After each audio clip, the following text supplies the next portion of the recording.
শুনতে পাই তাকে যদি খারাপ লাগে, এটাই হলো গীবত। তুমি কারো কথা বলছো, ও যদি শুনতে পাই তাকে যদি খারাপ লাগে, এটাই হলো গীবত। তুমি কারো কথা বলছো, ও যদি শুনতে পাই তাকে যদি খারাপ লাগে, এটাই হলো গীবত। তখন সাহাবীগণ বলছেন, আর আয়তা ইনকারা ফিয়া মাকুলো, আল্লাহ নবী, ও যদি চুরি করে থাকে, আমি যদি বলি চোর, তাহলে কি গীবত? ও যদি জেনা করে থাকে, আমি যদি বলি, তাহলে কি গীবত?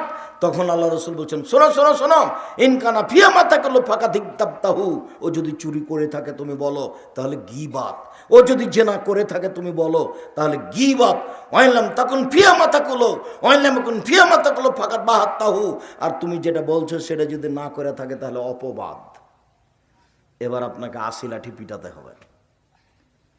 তাহলে আপনি আপনার জীবনে কত মানুষের কথা বলেছেন রাগ করে, যেটা ও করেনি, তাহলে কত লাখ কত ৮০ হবে আপনাকে।